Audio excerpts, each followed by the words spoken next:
안녕하세요, 유령입니다. 반갑습니다. 지난 시간에 제가 그 다차원별에 대해서 말씀드렸는데요. 이번에는 그 다차원별이 어떤 형태의 배열인지를 좀 알아보는 그런 시간을 갖도록 할게요. 저희가 지난 시간에 이제 다차원별을 설명하면서 그런 얘기를 했습니다. 일단 다차원별의 필요성은 저희가 1차원별을 다루다 보면은 어떤 일이 발생하냐면은 이런 일이 발생해요. 저희가 로또라고 하는 그 값을 1차원별에 저장하겠다. 그런데 그게 여러 개일 경우, 그럼 이런 그 로또 번호들을 저희가 일괄적으로 관리할 수 있어야 되는데 그 이름을 개별적으로 가지고 있는 상태에서는 일괄 관리가 어렵다. 그래서 이런 배열이 하나로 묶여가지고 하나의 이름으로 이제 존재를 해야 저희가 이거를 일괄적으로 관리할 수 있다. 그렇게 얘기했고요. 그래서 이제 배열의 배열, 어떻게 보면은 이제 다차원 배열이 필요하게 된 거죠. 그래서 이렇게 하게 되면은 배열의 배열이 만들어지고 이거를 이름을 하나로 가지게 함으로써 나머지 그 안쪽에 있는 배열들 접근할 때는 이제 연산자, 대괄호에다가 숫자를 이용해서 저희가 접근할 수 있다. 그렇게 얘기했습니다.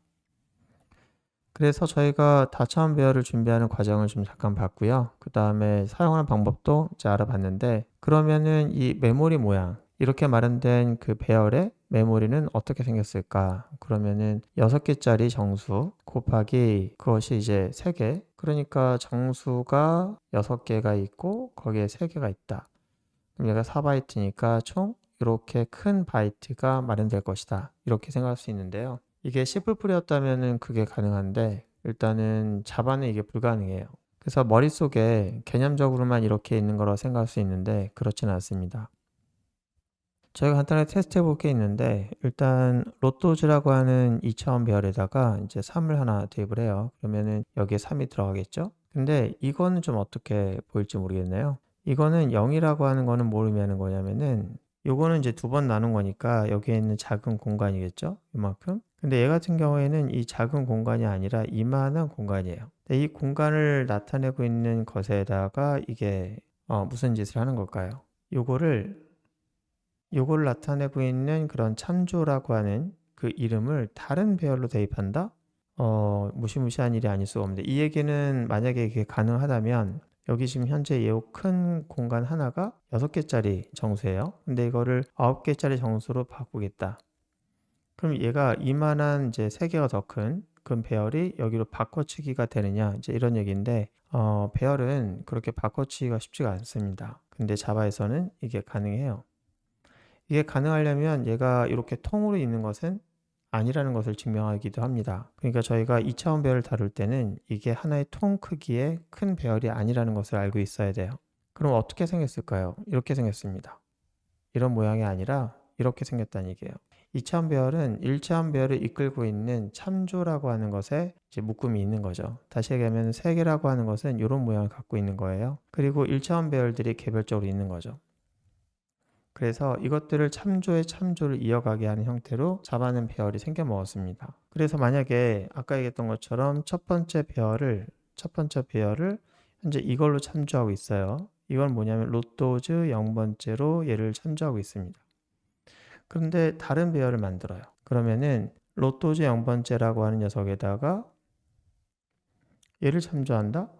가능하다는 거죠. 이렇게 되면은 로또즈 0번째에 해당되는 이 참조가 이렇게 되는 것을 얘기하는 거예요.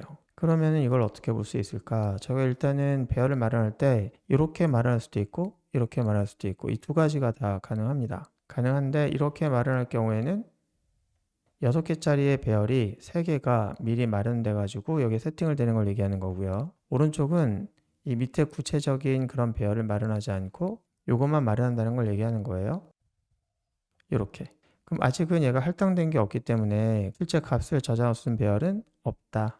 없기 때문에 얘네들은 각각 다 너를 가리키고 있는 형태로 이제 존재하게 되겠죠. 그럼 내가 나중에 원하는 거를 만들고 싶다면은 그때 하나씩 하나씩 대입하면 되는 거예요.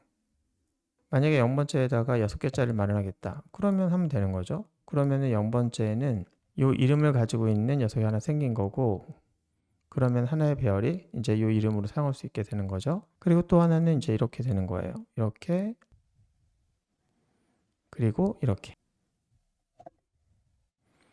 자, 보시면은 우리가 마련할 때 이렇게 마련할 때는 다 6개가 동일하게 동일한 크기로 말은 되는데 이렇게 말할 경우에는 크기를 내가 동일하게 맞추지 않아도 되는 거죠. 그래서 이렇게 동일한 크기를 항목으로 갖고 있는 그런 2차원 배열을 우리가 정방형 2차원 배열 그렇게 얘기하는데 얘 같은 경우에는 그냥 개수를 따지지 않고 이렇게 하다 보니까 이거를 우리가 흔히 얘기하면은 지그재그형, 지그드제그드형 이렇게 얘기하거나 아니면 우리나라 말로는 톱니형 이렇게 얘기를 합니다. 자, 만약에 톱니형 배열을 마련하겠다라고 하면 여러분들은 이렇게 마련하시는 게 좋을 것 같고요. 또는 정방형 또는 직사각형을 마련하겠다라고 하면은 이렇게 선언하면 될 것 같아요. 자, 그런데 이 톱니형 배열의 문제점이 하나 있습니다. 지금 보시면은 저희가 이렇게 배열을 마련했어요. 그러면은 이제 직사각형의 배열이 만들어져 있을 거잖아요. 6개짜리가 3개가. 근데 문제는 이걸 바꿀 수 있다는 거죠. 그러면은 여기에서의 배열이 날아갈 수 있다는 거예요. 2개짜리로. 그래서 만약에 이렇게 하게 되면은 2개짜리로 바뀐 것과 6개짜리가 이렇게 묶여가지고 이런 배열이 만들어졌겠죠? 그러면 이 상태에서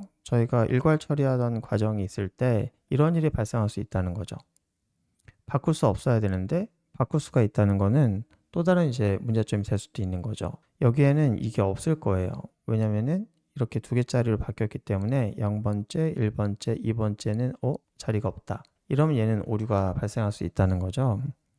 그래서 자바는 2차원 배열을 다룰 때 이제 1차원 배열을 다른 걸로 바꿔치기 할 경우에는 여러분들이 알고 바꿔야 되겠다. 잘못했다가는 내가 톱니형으로 다루고 있는 이 배열은 그 톱니가 어떤 모양을 갖고 있는지를 잘 알고 써야 되고 거기에 적절하게 여러분들이 반영해서 써야 되겠다. 이런 톱니형 배열을 만들 때는 이렇게 개별적으로 만드는 경우가 많은데 그럴 경우에는 이렇게 미리 만들어 놓은 다음에 바꿔치기 하는 것보다 처음부터 이렇게 2차원 배열을 준비하고 2차원 배열만 준비한 상태에서 비워놓고 이제 필요할 때 이렇게 연결해 쓰는 게 바람직하겠죠. 이렇게 되면은 6개짜리를 준비해 놓고 바꿔치기 하는 거기 때문에 메모리만 불필요하게 낭비할 것 같습니다.